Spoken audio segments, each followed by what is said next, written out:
Buenos días, jóvenes. ¿Me escuchan? Doctor, buenos días. ¿Sí se Doctor, escucha? sí lo escuchamos. Bien. Bueno, antes que nada me presento. Yo soy el doctor César Carpio Chanamé, soy médico internista, trabajo en el Hospital Regional Lambayeque y estoy acompañando el curso de reumatología. Darles la bienvenida a este curso. El objetivo es justamente que puedan aprender cosas que corresponden a la especialidad de reumatología básicas, puntuales, que les permitan a ustedes tener una visión práctica y general de lo que respecta a las enfermedades reumatológicas, sobre todo para el diagnóstico temprano, precoz y obviamente el inicio temprano del tratamiento, para así evitar las complicaciones que suelen verse con frecuencia en estos pacientes que muchas veces se les termina haciendo un diagnóstico temprano y por ende iniciando un tratamiento también tardío. Bien. Este grupo empieza ¿con qué apellido para empezar con la lista? Buenos días, doctor Cabrera. Cabrera, muy bien. Cabrera Abarca José. Sí, presente, doctor. Cabrera Guinaga Giovanna. Buenos días, doctor, presente. Castañeda Coronel Elsa. Presente, doctor, buenos días. Muy bien. Castañeda Sánchez Ángel. Buenos días, doctor. Presente. Muy bien. Celi Castro Adriana. Presente, doctor, buenos días. Bien. Celis Cortés Diana. Presente, doctor. Buenos días. Bien. Cerrillo Niño Renzo. Presente, doctor. Buenos días. Bien. Muy bien. Chapoñán Mel Ángela. Presente, doctor, buenos días. Bien. Chapoñán Mel Camila. Presente, doctor, buenos días. Muy bien. Cueva Pueyes Lisset. Presente, doctor, buenos días. Muy bien. Cusma Cubas Mari Carmen. Presente, doctor, buenos días. Dávila Coronado Carlos.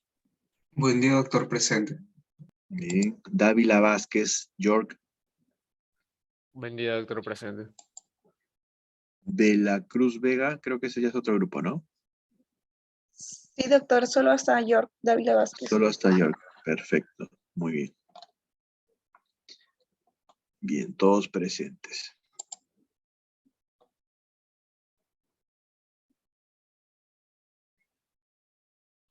Ya.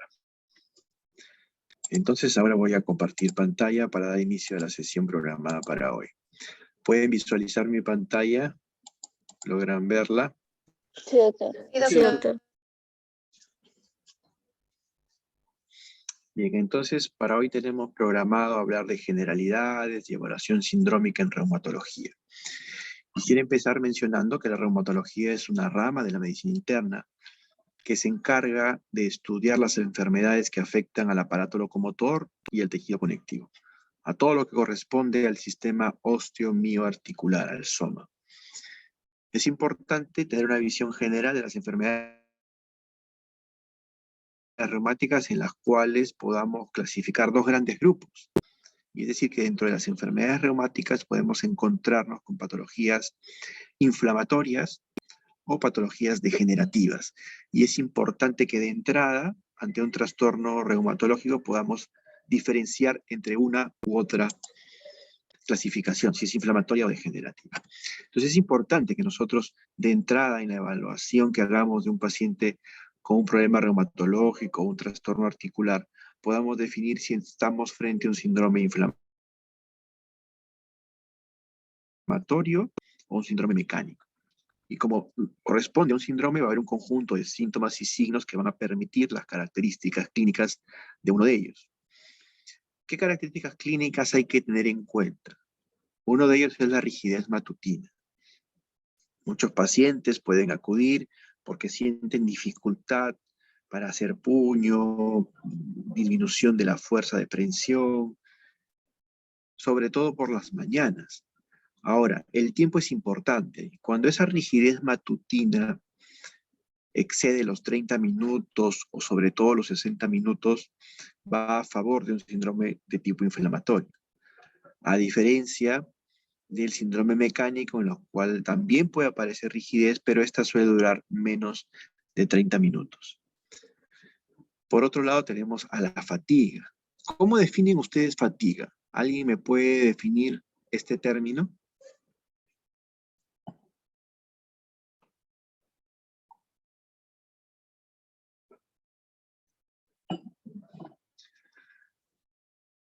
A ver, los escucho. ¿A qué nos referimos con fatiga? ¿Podría definirse como la disminución parcial de fuerza? Ya, ¿alguien más? Doctor, ¿se podría definir más como tal vez un tipo de cansancio o agotamiento por falta Sí, de energía? así es, perfecto. Es una sensación de cansancio, de agotamiento. ¿Y hay alguna diferencia al hablar de fatiga que al hablar de astenia o son iguales? No, fatiga era cuando hacías un ejercicio extenso y era en consecuencia, o sea, era falta de energía en consecuencia del ejercicio extenso.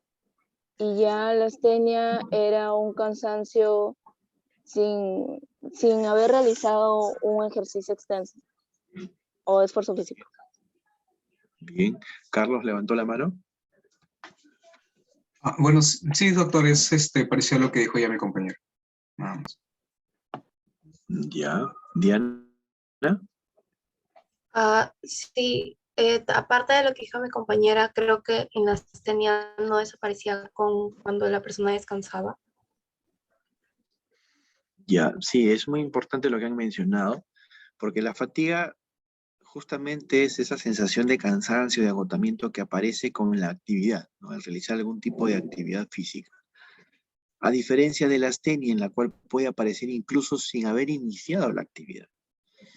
Entonces aquí es característica la fatiga, que suele ser mucho más profunda, mucho más marcada en el síndrome inflamatorio, y puede ser mínima en el síndrome mecánico. Más en el síndrome mecánico vamos a ver una limitación funcional por el problema de fondo. Otro punto importante para diferenciar entre un síndrome inflamatorio y un síndrome mecánico es valorar la presencia de síntomas. Si estos aparecen con la actividad y empeoran con el reposo, orienta más hacia un síndrome inflamatorio. A diferencia de aquellos síntomas que empeoran con la actividad y que mejoran con el reposo, se van a orientar más a un síndrome de tipo mecánico. Es importante reconocer prontamente un síndrome inflamatorio porque el problema no solamente queda reducido a nivel del sistema osteomioarticular, del aparato locomotor o de la articulación comprometida, sino que cuando hay un síndrome inflamatorio puede aparecer una afectación sistémica de otros órganos, riñones, pulmones, corazón, etc. Además, los síndromes inflamatorios tienen una buena respuesta a corticoides y se va a ir viendo en el transcurso del curso que la corticoterapia suele ser la primera línea, sobre todo en el manejo de pacientes con un síndrome inflamatorio. Cosa que no se ve en el síndrome mecánico, donde no suele haber afectación sistémica, ni tampoco los corticoides son de primera línea. Se pueden usar, pero no de primera línea. Entonces, ante un trastorno locomotor, articular, es importante una buena historia clínica, un buen interrogatorio, que sea muy minucioso y al cual se le complemente con un adecuado examen físico. Integrando esos datos, podemos nosotros plantear problemas de salud, hipótesis diagnósticas y a partir de ahí, obviamente, un plan tanto diagnóstico como terapéutico. En el plan diagnóstico solicitaremos exámenes que nos permitan confirmar o descartar nuestra sospecha diagnóstica. Es clave el dolor articular en la consulta externa. Ustedes como médicos de atención primaria definitivamente van a ver estos casos. Sí, pasa acá. ¿Lo firmo?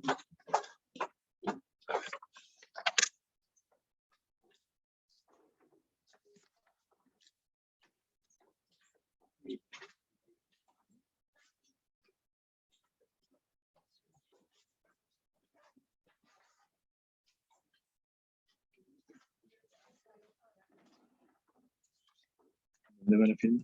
Solicitación. Recibí conforme. Sí.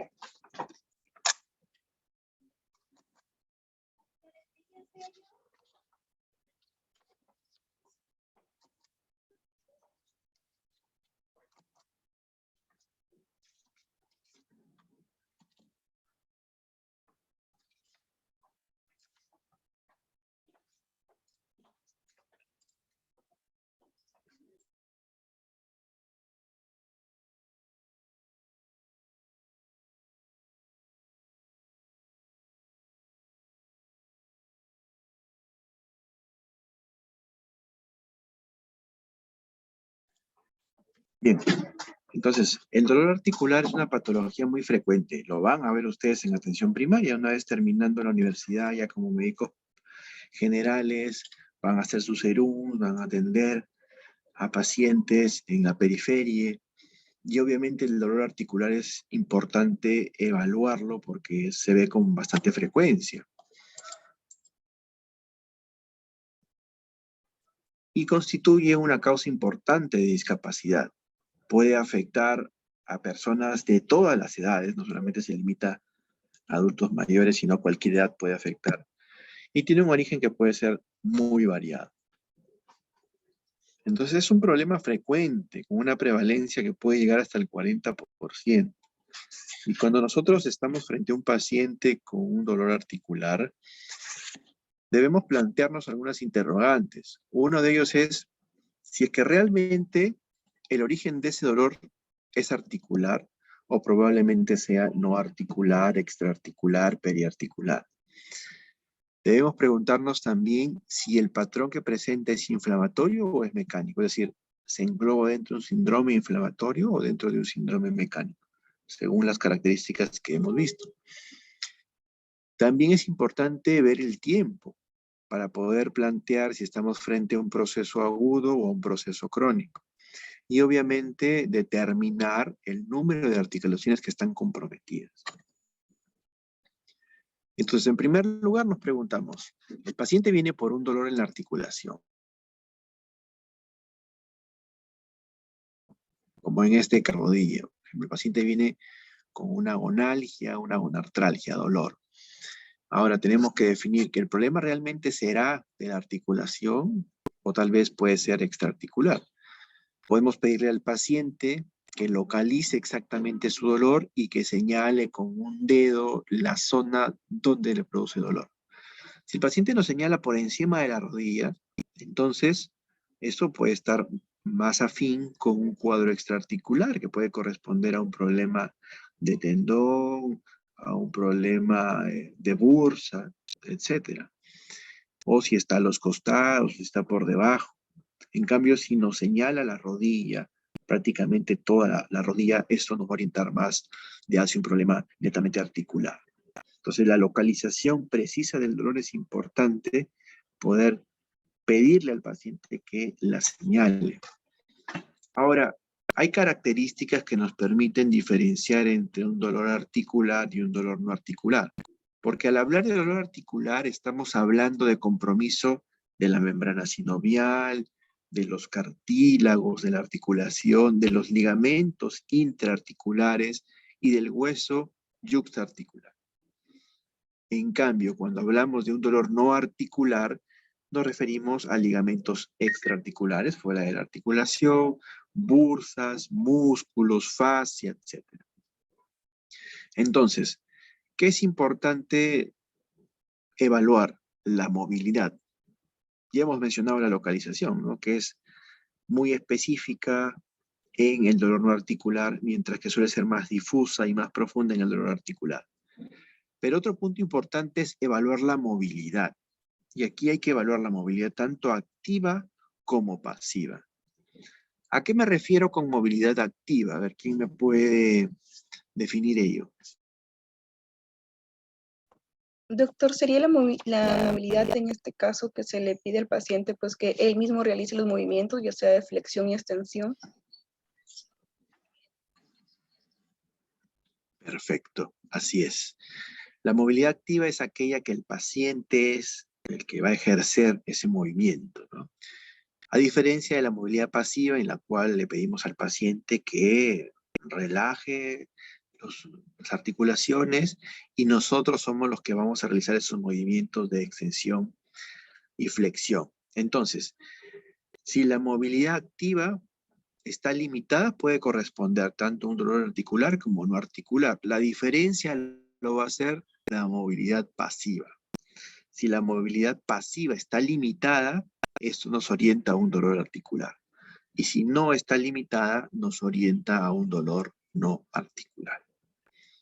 Otra característica que en los dolores articulares vamos a ver generalmente signos inflamatorios que lo pueden acompañar, signos de flegosis como aumento de volumen, enrojecimiento, calor, rubor en esa zona.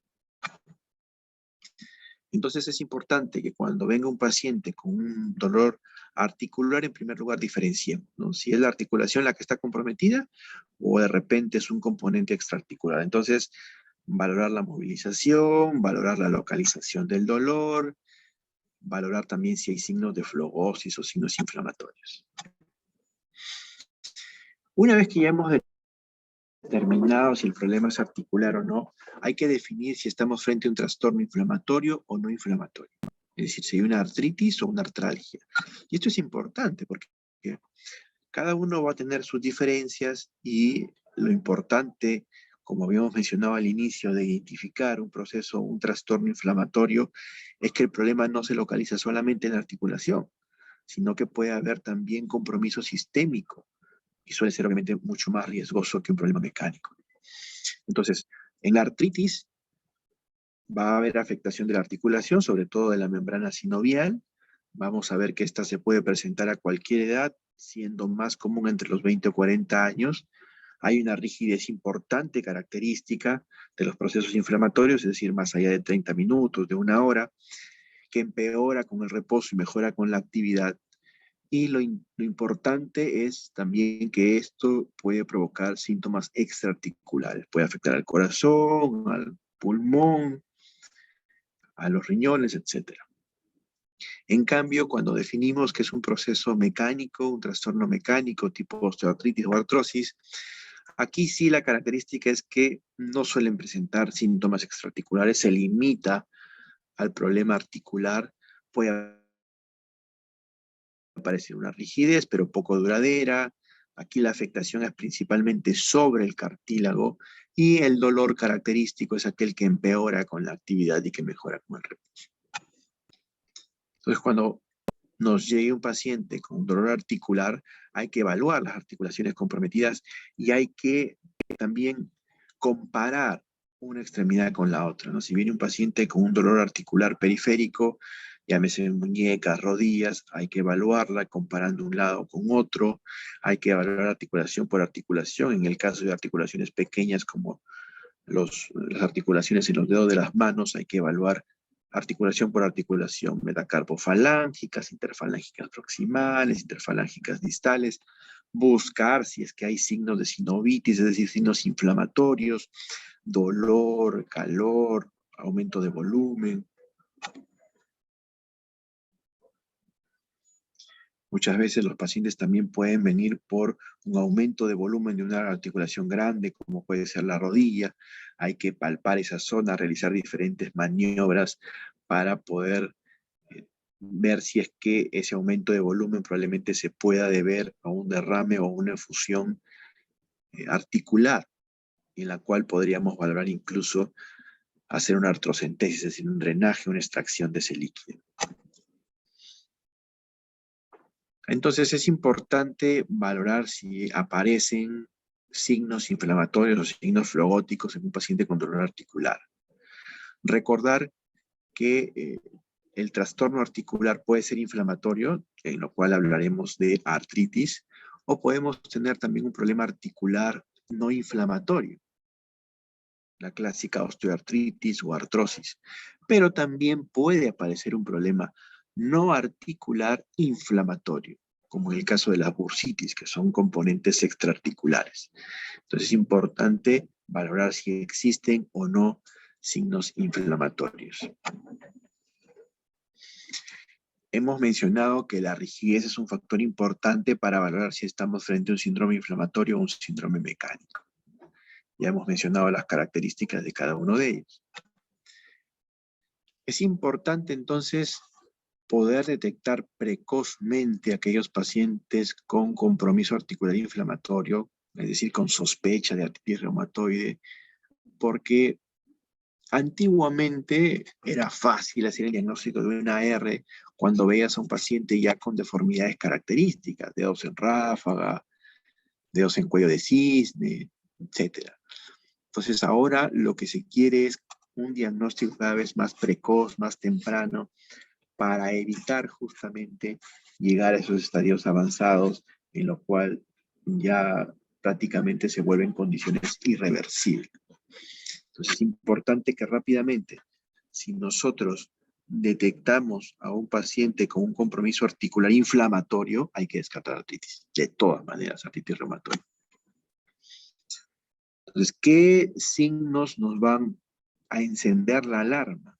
El hecho de encontrar signos inflamatorios en 3 o más articulaciones pequeñas, como los dedos de las manos, las interfalángicas, las metacarpofalángicas, el squeeze test positivo, que es como vemos ahí en la imagen, con el dedo índice pulgar presionamos las articulaciones metacarpofalángicas y eso provoca dolor en el paciente, hablamos de un squeeze test positivo.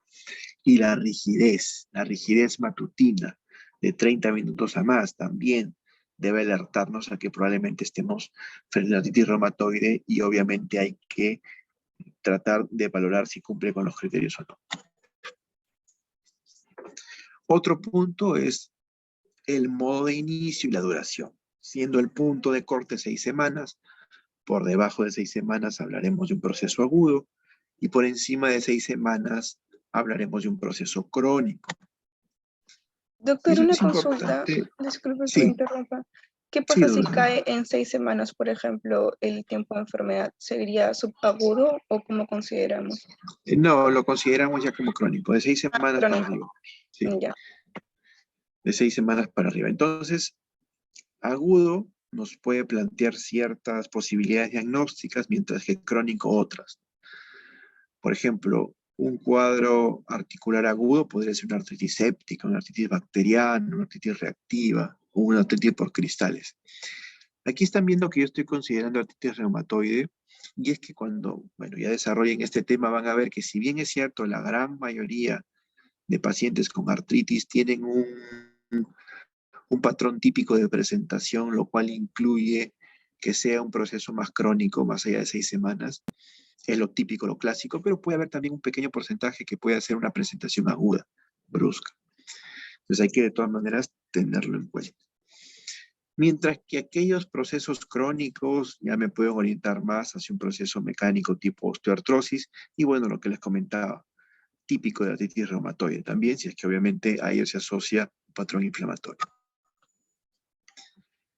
Entonces, el patrón del compromiso articular también hay que determinarlo. Entonces, cuando llega el paciente con dolor articular, hay que preguntarse si es que tiene un patrón simétrico o asimétrico, cuál es el tamaño de la articulación afectada, si es una articulación grande, una articulación pequeña, cuántas son las articulaciones que se afectan y si el compromiso es solamente periférico o compromete al esqueleto axial, columna vertebral o a ambos. Y eso es importante porque, por ejemplo, si tenemos un paciente que se presenta con una poliartritis de pequeñas articulaciones, que es simétrica, de tipo inflamatorio y crónico, mi primera posibilidad definitivamente va a ser pensar en una artritis reumatoide. Paciente con inflamación crónica, pero asimétrica, poliarticular, que involucra grandes articulaciones y el esqueleto axial, me voy a orientar más hacia una espondilotropatía seronegativa. o si es una afectación crónica, asimétrica, inflamatoria, oligoarticular, de pequeñas articulaciones, me oriento hacia una artritis psoriásica, por ejemplo. Entonces es importante que podamos integrar todos estos patrones. Entonces, recordar siempre, ante un trastorno articular, valorar el modo de inicio, ver si es agudo, insidioso, crónico, la duración de los síntomas, si es que esto es autolimitado, si es crónico, el número de articulaciones afectadas para ver si que es un problema monoarticular, oligoarticular o poliarticular. La distribución del compromiso articular, si es que este es simétrico en ambos miembros o es asimétrico. La localización de las articulaciones, el problema es periférico, es axial o ambos, y la secuencia del compromiso, si es que es aditivo, migratorio o intermitente. El número de articulaciones afectadas nos va a permitir hablar de un compromiso monoarticular, si es una sola articulación, oligoarticular, si están comprometidas 2 o 4 articulaciones, y poliarticular, si están comprometidas 5 o más articulaciones. Entonces, cuando yo veo un paciente con un problema monoarticular, como en este caso, me va a orientar también a diferentes posibilidades diagnósticas. A la cabeza siempre debo tratar de descartar una artritis infecciosa, una artritis séptica, que puede tener un origen bacteriano, por virus o micobacterias, pero también podría plantearme otras posibilidades como la artropatía inducida por cristales, gota o pseudogota.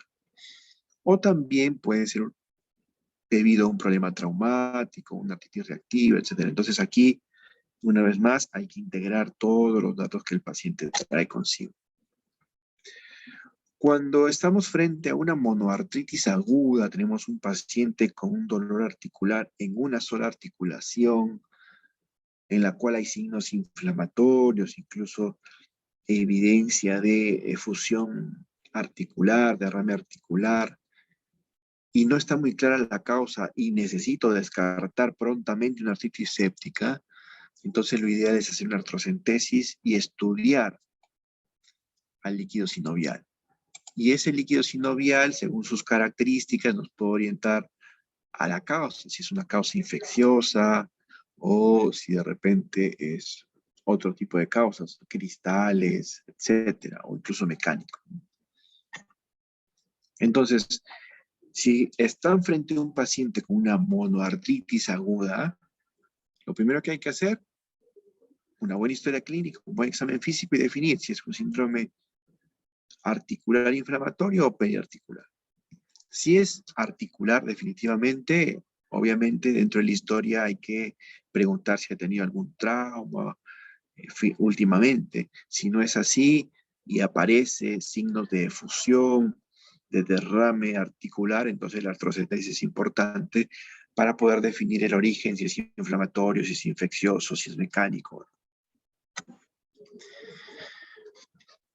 Por otro lado, podemos tener pacientes con poliartralgias, con dolor en articulaciones, 5 o más articulaciones. En ellos definir si es que hay evidencia de sinovitis, de compromiso inflamatorio de la articulación, el tiempo, si es que es más allá de 6 semanas o no. Según eso, considerar diferentes posibilidades diagnósticas y en base a ello, obviamente, un plan diagnóstico para poder solicitar exámenes auxiliares que nos permitan confirmar o descartar nuestra sospecha. Hay un cuadro interesante, este algoritmo, frente a un paciente con una alteración musculoesquelética, dolor articular.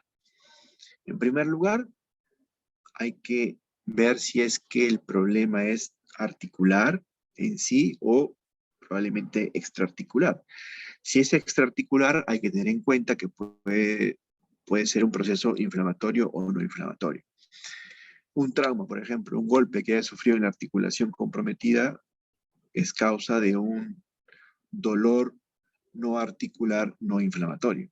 A diferencia de una bursitis, que es causa de un dolor no articular o extraarticular, pero de tipo inflamatorio.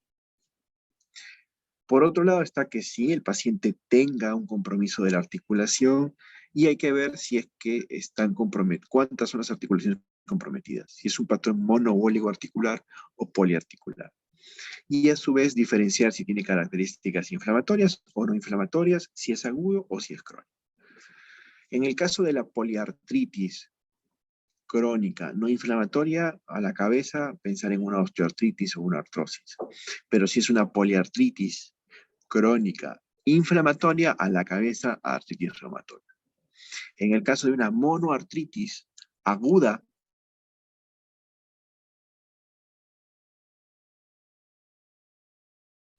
inflamatoria, artritis séptica, artropatía crónica. Si es monoartritis aguda, pero no inflamatoria, pensar que probablemente pueda haber algún problema de menisco dentro de la articulación, etc.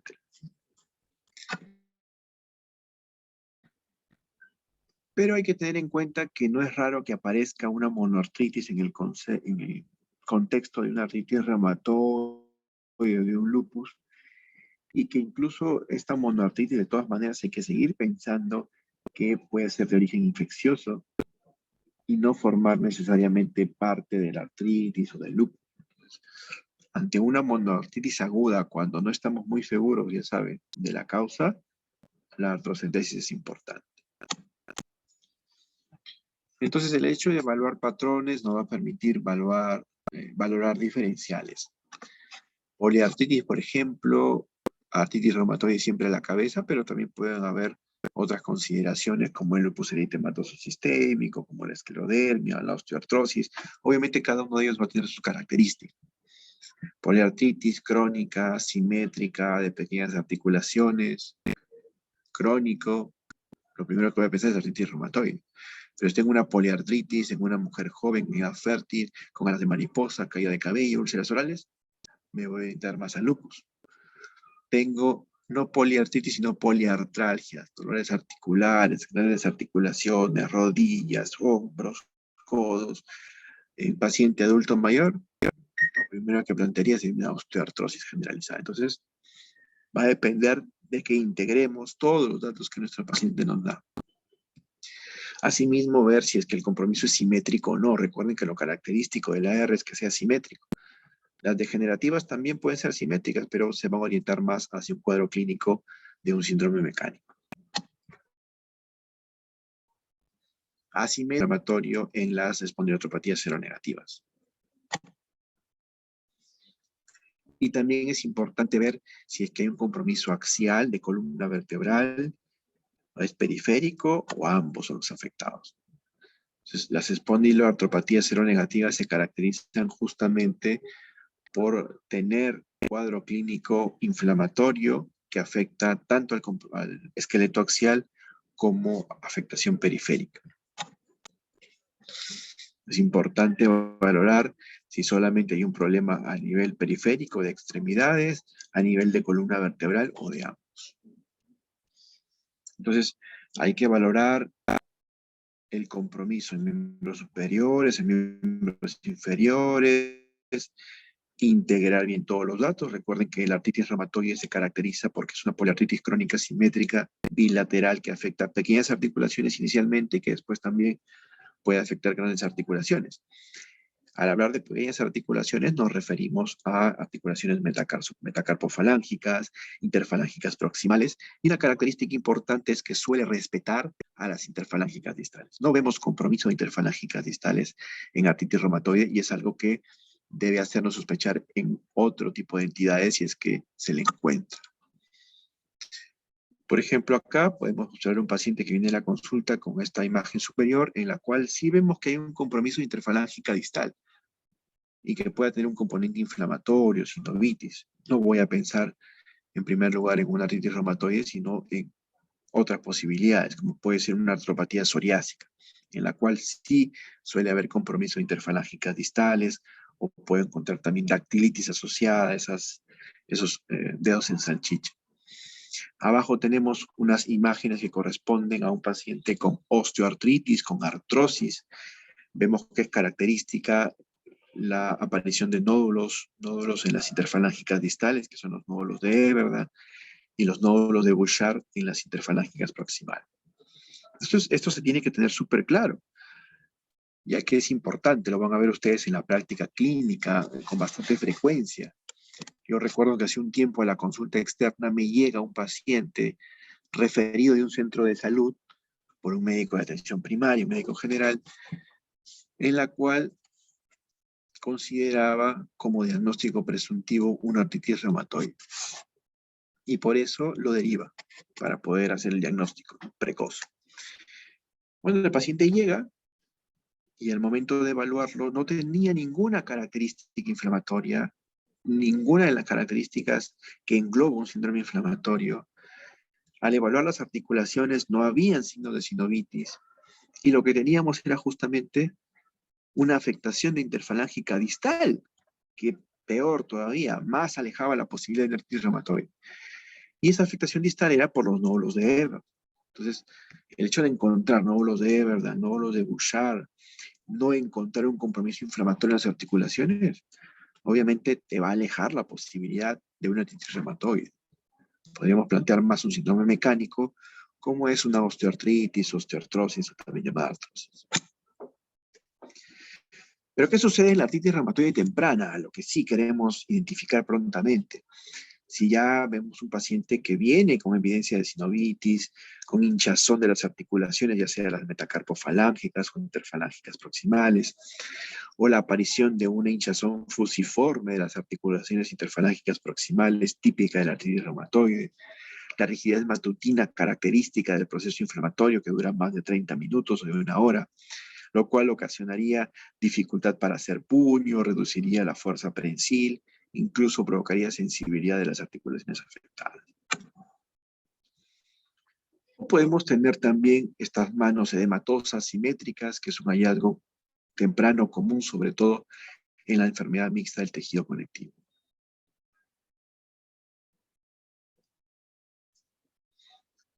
O podemos encontrar también síndrome de distrofia simpática, como vemos en este caso, una simetría en cuanto al edema en una mano y en la otra no. Entonces, insisto, integrar siempre todos los datos de mi paciente, los datos que obtengo del interrogatorio, los datos que obtengo del examen físico, para poder plantear mis hipótesis diagnósticas. Si yo tengo un paciente con dolor proximal severo que afecta cuello, hombros, puedo plantear yo dentro de mis posibilidades diagnósticas, por ejemplo, una polimialgia reumática.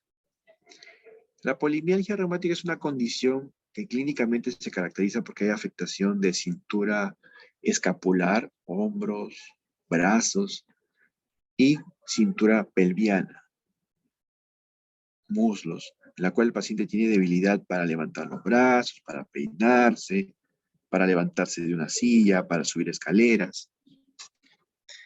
Y que es un diagnóstico en sí de exclusión.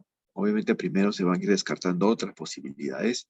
Y si solamente tengo la parte clínica y a eso le asocio reactantes de fase aguda, BCG, PCR elevados, entonces me orientaría definitivamente más a una polimialgia reumática.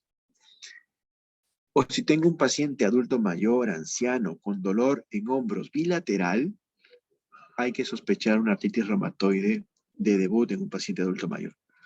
Si bien es cierto, hemos dicho, la artritis reumatoide, el patrón típico es una poliartritis simétrica, crónica, que afecta a pequeñas articulaciones.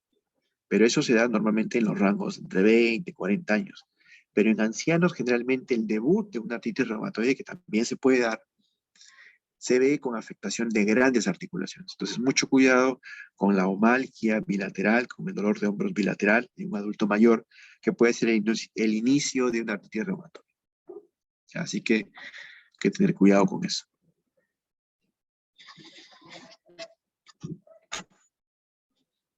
Por otro lado, también puede haber compromiso periférico a nivel de miembros inferiores, en la cual puedo encontrar compromiso de la articulación metatarsofalángica del primer dedo, lo cual puede corresponder a una podagra que me puede orientar hacia un debut de gota, una crisis gotosa. Puede haber también compromiso de grandes articulaciones, rodillas, tobillos, con o sin dactilitis que me pueden orientar a una espondiloartropatía seronegativa. Aquí vemos una podagra, inflamación de la primera articulación metatarsofalángica que me orientaría a pensar definitivamente dentro de mis primeras posibilidades a un ataque agudo de gota. Los dedos en salchicha, que nos orientarían más a artropatías seronegativas como la artropatía psoriásica o artritis reactiva. Y también mencioné que era importante tener en cuenta la secuencia del compromiso articular. Ver si es que sigue un patrón aditivo en la cual se van afectando las articulaciones. Hay un compromiso de más articulaciones mientras las articulaciones previas permanecen sintomáticas, es decir, van sumando. Por ejemplo, el paciente inició con dolor en una rodilla, luego se agregó el codo, luego se agregó el hombro, luego se agregó la otra rodilla, etc. Entonces, es muy característico de cuadros de osteoartritis poliarticular o artritis reactiva. Si es un patrón migratorio, es decir, apareció el dolor en una articulación, luego desaparece y aparece en otra, puede hacernos sospechar, por ejemplo, de una artritis de tipo gonocócica.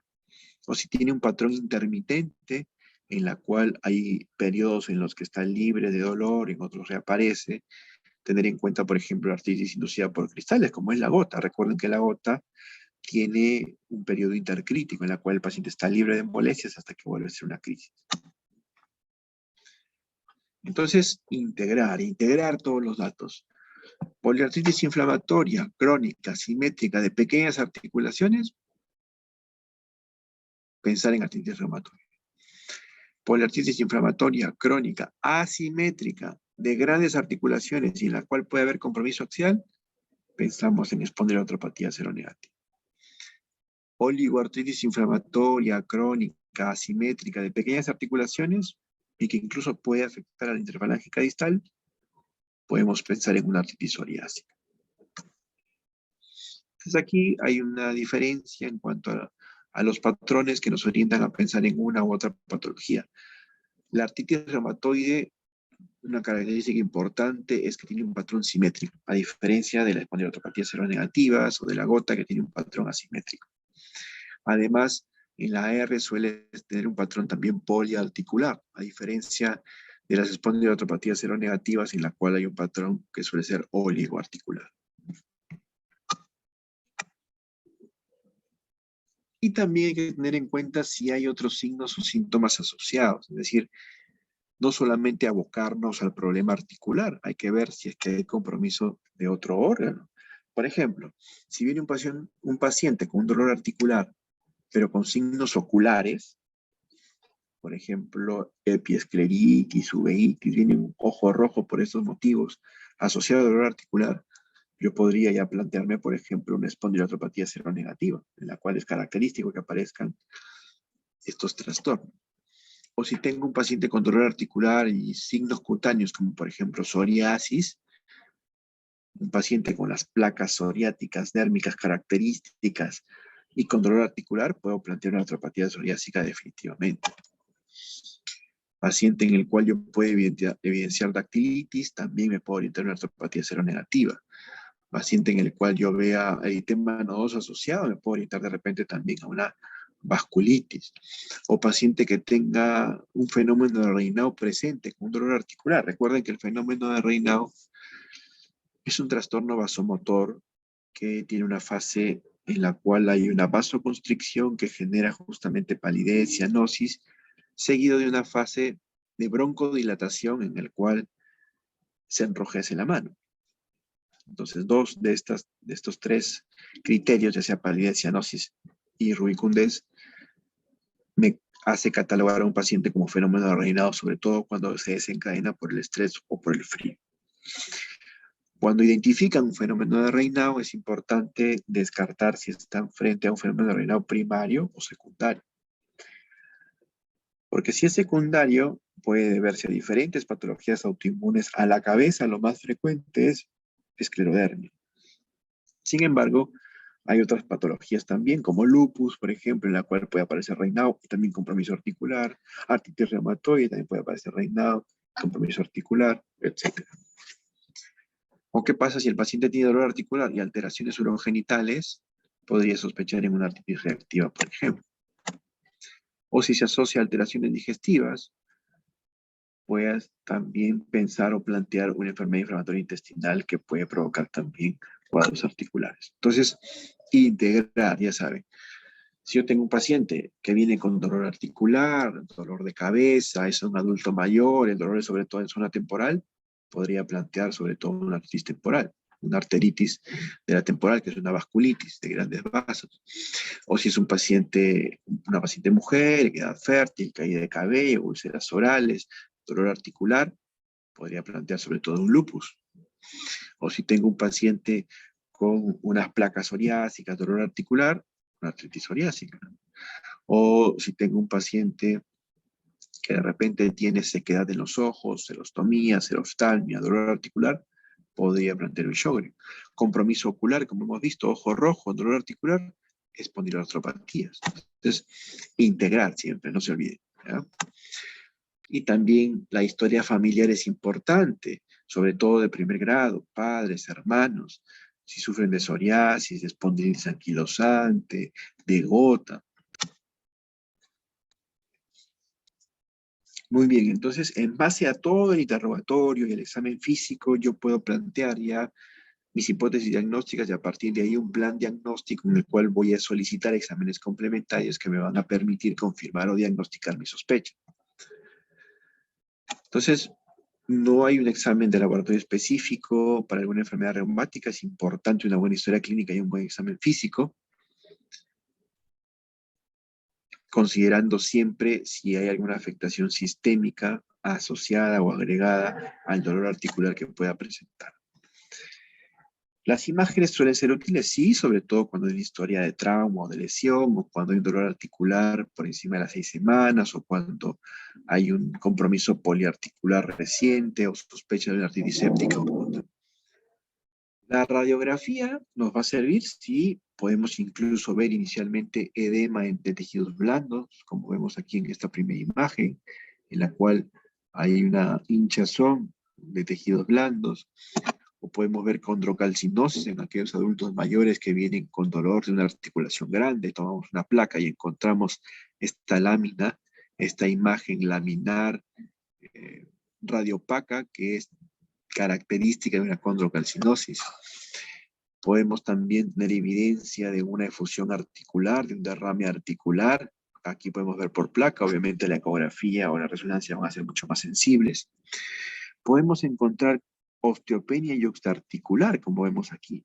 Vemos que entre las falanges, bueno, o entre las falanges o entre la articulación metatarsofalángica hay un espacio articular y con el hueso yuxtaarticular. Este hueso yuxtaarticular, como vemos aquí, esas zonas un poco más radiolúcidas corresponden justamente a una osteopenia yuxtaarticular muy característico de la artritis reumatoide. Ver la pérdida del espacio articular, es decir, el pinzamiento articular, también es importante. Cuando hay un pinzamiento articular asimétrico me puedo orientar más hacia un cuadro mecánico como la osteoartritis. En cambio, si hay una pérdida articular, del espacio articular o un pinzamiento articular simétrico, me puedo orientar más hacia una artritis reumatoide. Buscar si hay erosiones, que eso también correspondería más a un proceso articular inflamatorio, como es la artritis reumatoide. Entonces van a haber características radiológicas también de las diferentes entidades. Por ejemplo, en la osteoartritis, en la artrosis, podemos encontrar osteofitos, los denominados picos del oro, con estrechamiento asimétrico del espacio articular, puede aparecer esclerosis ósea. En cambio, en la artritis reumatoide podemos ver osteoporosis yuxtaarticular, un estrechamiento, también un pinzamiento del espacio articular, pero simétrico. Y en la artritis psoriásica podemos ver el edema fusiforme, característico de los dedos en salchicha o dactilitis. En la pseudogota puede aparecer condrocalcinosis, perdón.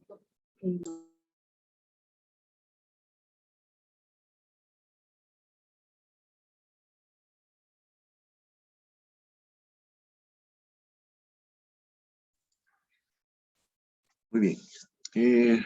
Y así, entonces tenemos que ir integrando, ¿no? En el caso de las espondiloartropatías seronegativas, las espondilitis, como hay compromiso del esqueleto axial, es muy importante valorar de forma temprana si hay signos inflamatorios a nivel de la articulación sacroiliaca, sacroileitis, por ejemplo. Muy bien.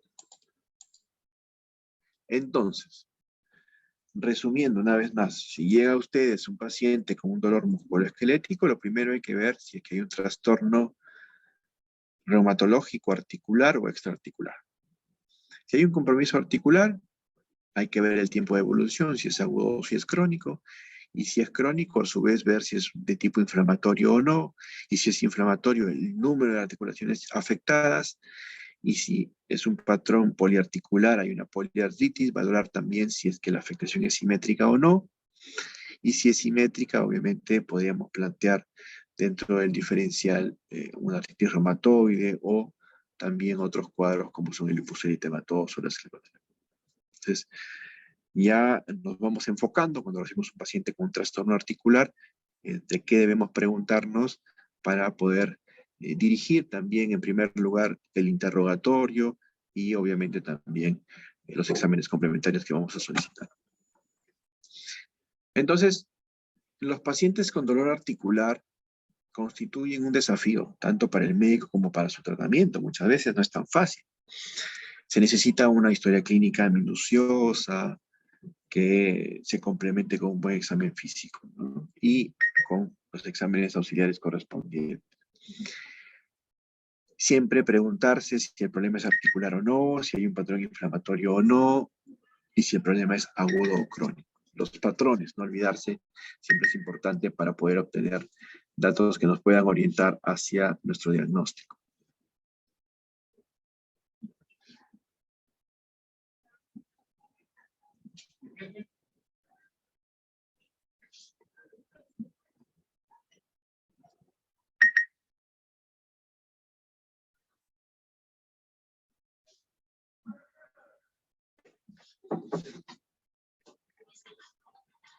Están saludando a las chicas. Ahí va. Que vengan por acá. Muy bien.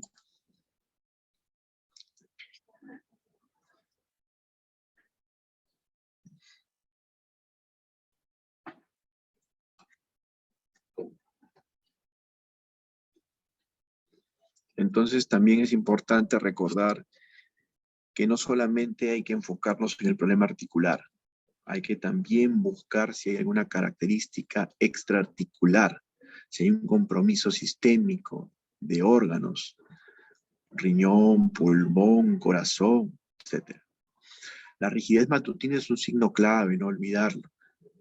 Siempre preguntarle a los pacientes que pueden venir por trastorno articular, pueden venir por dolor en la rodilla, en alguna otra articulación, pero siempre también preguntar si aparece rigidez matutina, cuánto tiempo, para que esto nos oriente también a un síndrome así inflamatorio o mecánico.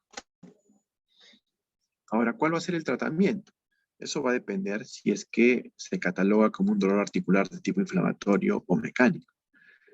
Si es un dolor articular de tipo inflamatorio, tenemos que tener en cuenta que hay un manejo inicial no farmacológico, en la cual se debe incluir ejercicios de tipo aeróbico, se pueden considerar férulas o el frío local en la articulación comprometida.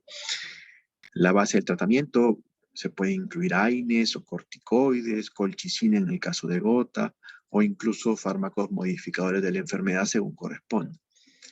En el caso del dolor articular mecánico, también hay que incluir un manejo no farmacológico, reducción del peso, que es importante. En los síndromes mecánicos, cuadros de osteoartrosis, el paciente puede tener artrosis de rodilla, de cadera, definitivamente un peso por encima de lo normal, sobrepeso o obesidad no va a favorecer tampoco al alivio del dolor del paciente. Es importante una reducción del peso, ejercicio aeróbico, calor local también en la articulación comprometida, y analgésicos, siguiendo la valoración según la escala analgésica dada por la OMS. Podemos iniciar con paracetamol, de repente progresar a un AINE o a un opioide débil, etc.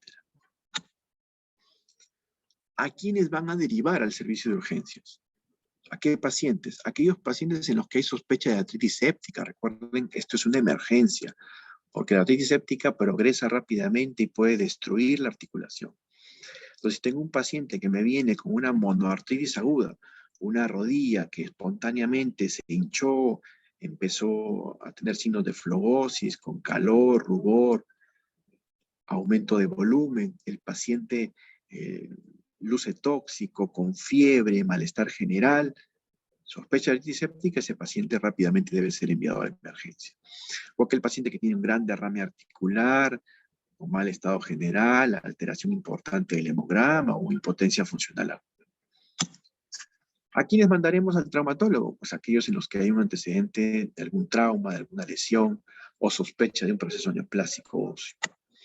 Y al reumatólogo, aquellos pacientes que se identifican con una poliartritis, o cuando el diagnóstico es incierto, o el manejo se hace un poco difícil, o cuando aparecen complicaciones en el seguimiento, o aquellos pacientes en los cuales se inicia el tratamiento, pero que no responden adecuadamente, que son refractarios al tratamiento.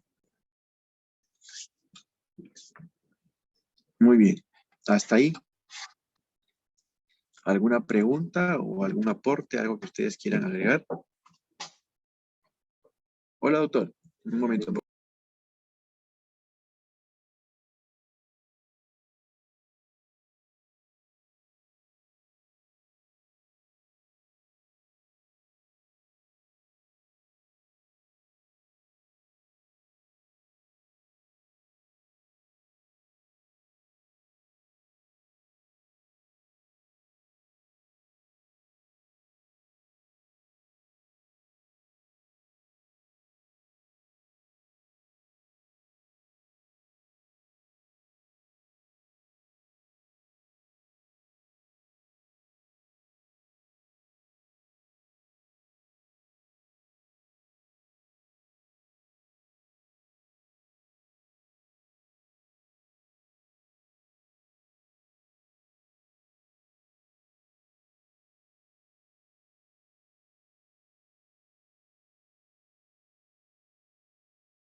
Bien.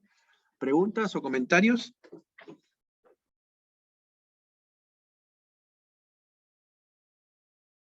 ¿Renzo? Doctor, tengo una duda. Si bien es cierto que con la clínica se puede diferenciar qué tipo de afectación hay, si es inflamatoria o mecánica, mi pregunta era, ¿cuándo se puede realizar o por qué, o no, cuándo se podría realizar una aspiración de líquido sinovial? ¿En qué momento? O sea, ¿En qué momento, si viene un paciente, cuándo yo le podría realizar una extracción de líquido? Claro, la artrocentesis va a estar indicada, uno, cuando haya evidencia de una efusión sinovial o de un derrame articular. Si la articulación la puedes notar hinchada, vas a realizar maniobras como por ejemplo el signo de la maniobra del témpano, de la ola, para ver si es que hay líquido. Si aún así queda duda, se puede solicitar una ecografía para valorar, y si es que corroboramos que hay una efusión articular, entonces lo que procedería es una artrocentesis, uno, que puede permitir para aliviar cuando es abundante ese derrame, y dos, que puede permitir también para valorar cuál es el origen de esa efusión, si es que no está muy claro. ¿Se entendió? Sí, doctor. Es que justo me hizo acordar cuando, en casos, bueno, noticias pasadas que a Paolo Guerrero le habían sacado líquidos sinovial, creo, en la rodilla Ya. para que pueda jugar. Me acordé por eso. Ajá. Era mi duda. Ah, claro, obviamente tiene que haber pues evidencia de líquido ahí, si no, ¿qué vas a sacar, no? Claro. Muy bien. ¿Alguien más?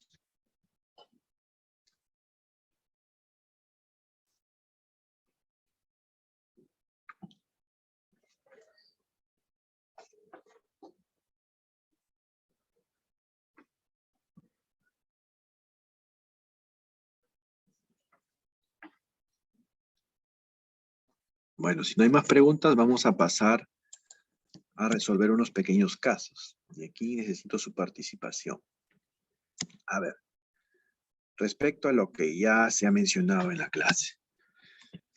Les llega a ustedes una paciente mujer de 29 años, quien 2 meses posparto de su segundo niño refiere dolor e hinchazón en sus muñecas, pequeñas articulaciones de las manos, rodillas, tobillos y pies. Además, rigidez matutina de más de 1 hora de evolución, con presencia de fatiga extrema, no asociado a otros síntomas o enfermedades precedentes. Refiere síntomas leves, similares después de su primer embarazo, pero que desaparecieron después de 1 mes de uso de ibuprofeno. A nivel laboratorial se mostró un nivel elevado de factor reumatoideo y de anticuerpos antinucleares, de ANA. ¿Cuál sería su hipótesis diagnóstica en este caso? A ver. Abigail levantó primero la mano, a ver. Doctor, sería artritis reumatoide, el cual si bien da, bueno, la clínica para empezar, pero el que confirmaría, bueno, sería el examen laboratorial, ¿no? Con el factor reumatoideo. Ya. Mari Carmen. Sí, bien, doctor. Para empezar, esta paciente nos presenta un patrón inflamatorio. Algo que también es característico en este patrón inflamatorio es su rigidez matutina mayor a 1 hora, que usted mencionó al inicio. Vemos que también está afectado tanto articulaciones pequeñas, vemos pues que es a nivel de mano, rodillas, tobillos y pies, que también es característico de la artritis reumatoide, sobre todo que es, como usted ya mencionó, que es simétrica y poliarticular.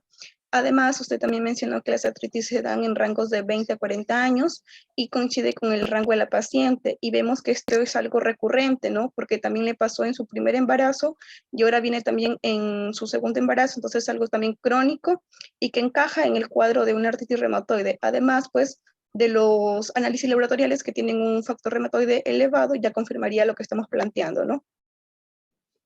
Muy bien, así es. Entonces, lo primero es ubicarnos. Según las características del caso clínico, mi paciente se debe englobar dentro de un síndrome inflamatorio o un síndrome mecánico. Tiene características de un síndrome inflamatorio, tiene una rigidez matutina, además hay no solamente dolor, sino hinchazón, lo cual ya es un signo también inflamatorio. Y además tiene un patrón poliarticular, muñecas, rodillas, es decir, ambos lados, tobillos ambos lados, pies ambos lados. Pequeñas articulaciones de las manos están comprometidas, entonces hay una poliartritis. Rodillas ambos lados, tobillos ambos lados, es decir, simétrica. Poliartritis simétrica. 2 meses de evolución crónica que afecta a pequeñas articulaciones.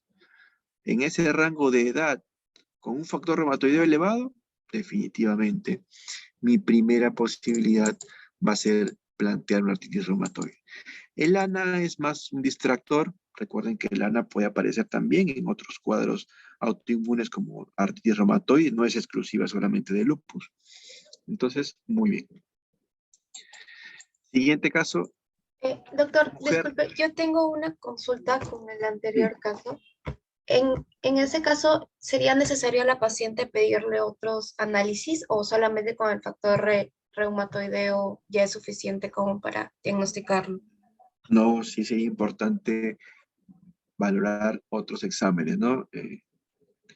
Dentro de los criterios de AR, como vamos a ver más adelante, está, si bien es cierto, el factor reumatoideo, pero también tenemos al anti-CCP, que es justamente el más específico, los anticuerpos antipéptido citrulinado, los reactantes de fase aguda, BCG y PCR, porque cada uno de ellos tiene un valor y va sumando, y con eso se dan los criterios para diagnosticar artritis reumatoide. Además, obviamente, de que es importante un hemograma, porque estos pacientes pueden asociarse también con cuadros de anemia crónica, ¿no? Entonces, sí, hay que considerar también otros exámenes aparte del factor reumatoideo. ¿Sí? ¿Se entendió? Sí, doctor, gracias. Muy bien. A ver, Diana. Sí, doctor.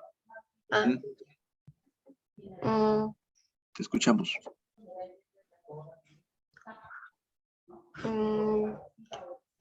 Primero diría que tal vez es un tipo de patrón mecánico porque nos dan el dato de la rigidez matutina, que es de 20 minutos y está de acuerdo a los criterios que son de menos de 30. También mencionan que es un dolor progresivo, entonces tal vez podríamos decir que se trata de un patrón clínico aditivo. Bueno, en las articulaciones que están comprometidas es la base del pulgar y de las rodillas. Y mencionan también que hay hinchazón articular y agrandamiento óseo. Y teniendo en cuenta también tal vez algo epidemiológico que es de una mujer, tal vez plantearía un tipo de osteoartrosis, como mencioné, teniendo en cuenta su patrón de tipo mecánico, también que son más comunes darlo en las mujeres, que es de tipo, es progresivo o aditivo, y que, bueno, a pesar de que no lo mencionan, en la base del pulgar no mencionan cuál de la mano es, pero diría que solamente es una por la manera en que lo redactan. Entonces podría decir que es asimétrica y también mencionan que el BES es normal, entonces no se podría mencionar que es inflamatoria. Me quedaría con una osteoartritis. Muy bien. Chapoñán. Sí, doctor. Bueno, viendo también, aparte de lo que mencionó mi compañera, podríamos ver la edad de la paciente. Menciona también que es un dolor de curso progresivo, por lo cual podemos ver que tiene un transcurso insidioso, se van agravando.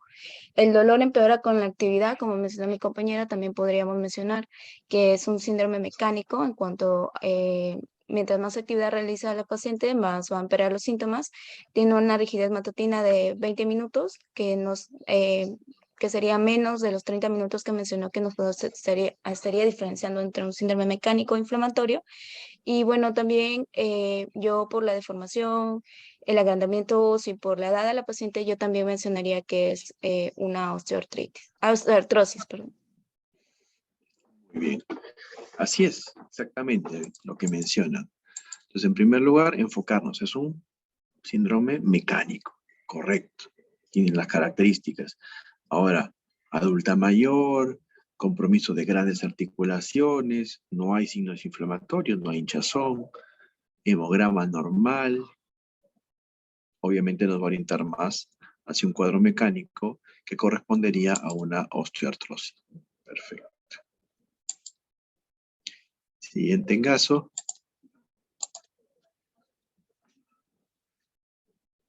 Uy, ya están, pero... A ver. Siguiente caso. Alejandro. Ok, doctor. Este es un caso en el cual no se evidencia signos inflamatorios, tampoco, por ejemplo, no se habla de una rigidez matutina o algún tipo de, de inflamación, salvo en lo que es la rodilla.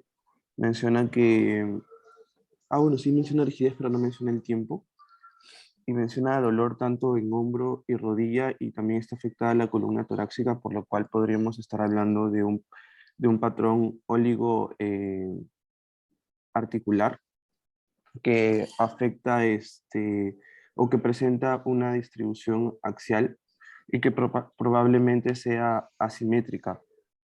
Y como menciona que tiene un inicio del cual él tenía 20 años, también se puede decir que es crónico. Por lo tanto, si estamos hablando de un paciente que tiene una oligoartritis asimétrica y que normalmente las articulaciones afectadas son grandes, como lo que son la columna torácica y los hombros, se podría estar hablando de una espondilitis anquilosante. Ya, muy bien. ¿Qué dice Celi?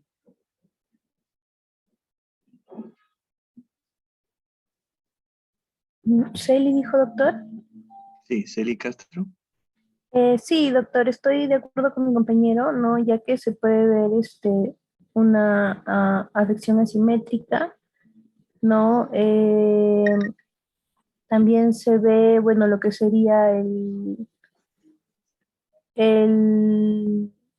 la afectación de grandes articulaciones, ¿no? También de tipo crónico, tiene los datos inflamatorios como que la rodilla está hinchada, ¿no? También en el caso de la columna lumbar, que también podríamos decir que se encuentra inflamada también, entonces yo también pensaría en una espondilitis anquilosante. Muy bien. Así es, correcto, ¿no? Correcto lo que están planteando. Entonces, aquí es obvio que hay un compromiso axial y también periférico oligoarticular, ¿no? Entonces orientaría más a una espondiloartropatía seronegativa. Y la más frecuente en varones definitivamente es la espondilitis anquilosante, ¿no? Muy bien.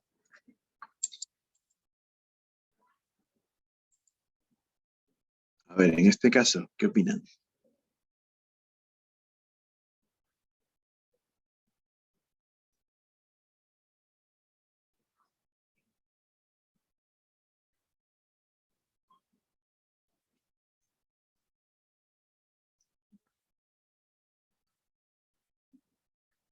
Doctor, hay manos levantadas de mis compañeros. Ah, sí, a ver, a ver, a ver. Ah, sí, a ver, Renzo. Bueno, en este caso nos está diciendo de una paciente mujer que tiene dolor en varias partes del cuerpo. En articulaciones solamente especifican las manos, es que los brazos, pero no las manos. Y mencionan que el dolor se exacerba con la actividad, más no mencionan otra característica para diferenciar si es que es tipo mecánico. No me, en el laboratorio mencionan que todo está normal, así que descarto entonces tanto dolor inflamatorio o mecánico, así que podría ser funcional en primer lugar, descartando ello. Podría ser que como tiene hace 3 años que ya podría ser crónico, podría ser algo psicológico o funcional del cuerpo de la paciente.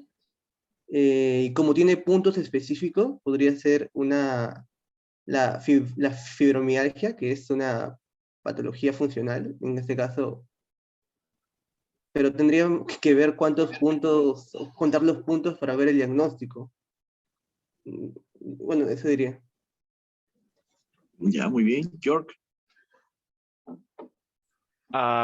Sí, también doctor, también, bueno, agregar aparte de lo que mencionó mi compañero que yo también estoy de acuerdo con la parte de la fibromialgia, pero dentro de la fibromialgia que era considerada como de las causas más comunes del dolor musculoesquelético generalizado.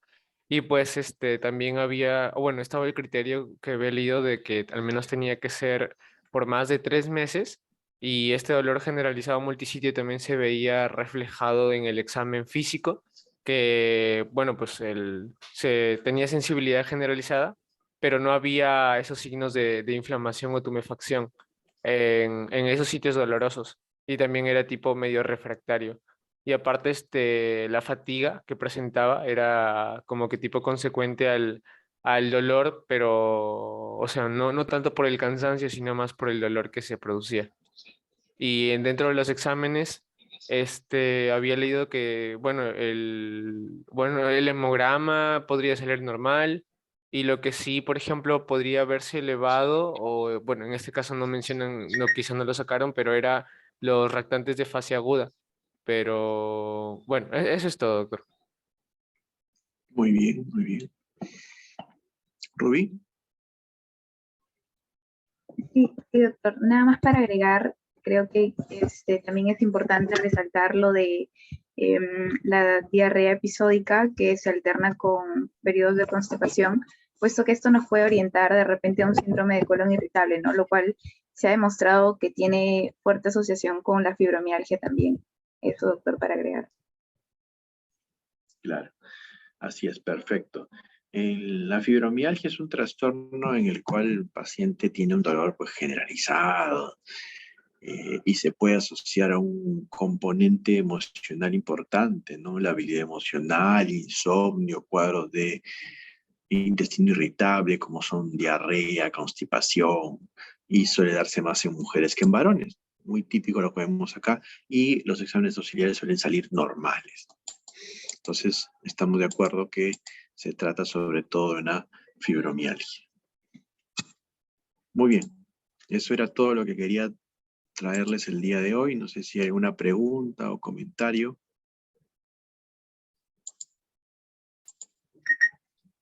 Yo, doctor, tengo una pregunta. Sí.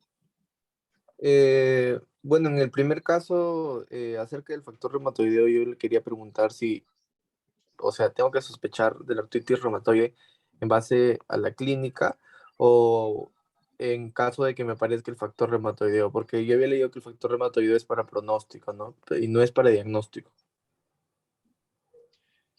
La sospecha diagnóstica de cualquier patología se hace en base a la clínica, a los síntomas y signos. Claro, este es un caso, ¿no?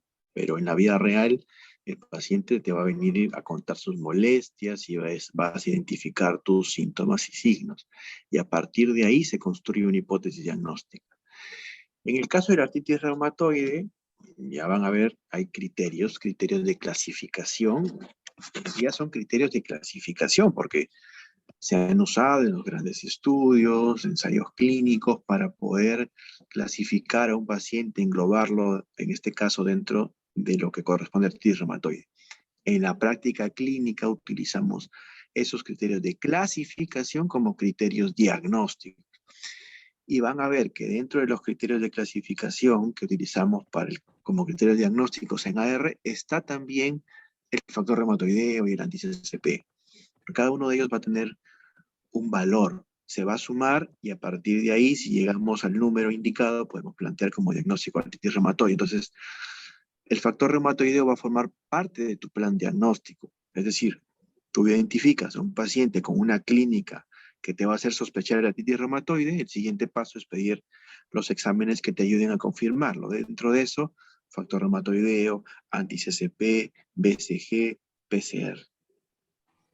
El factor reumatoideo sí sirve para el diagnóstico y también para el pronóstico, porque mientras más alto el factor reumatoideo, puede ser un peor pronóstico y mayor compromiso extraarticular. Entonces, eso que quede claro, el factor reumatoideo sí sirve para el diagnóstico. ¿Se entendió? Sí, doctor, gracias.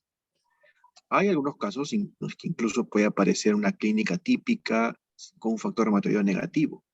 También, incluso pueden sumarse los criterios diagnósticos con un factor reumatoideo negativo. También pueden ser, van a haber diferentes variedades, ¿no? Pero lo puntual y lo clásico, lo típico, es que dentro de los criterios diagnósticos siempre se incluye un factor reumatoideo positivo o un anti-CCP positivo que es incluso más específico. Bien. ¿Alguien más?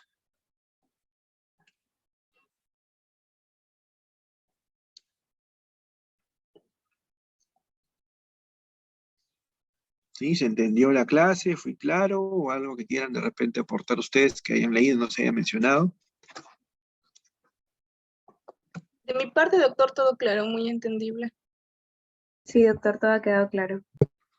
Ya, perfecto, chicos. Claro, la idea, como les repito, el objetivo no es que sean reumatólogos, ¿no?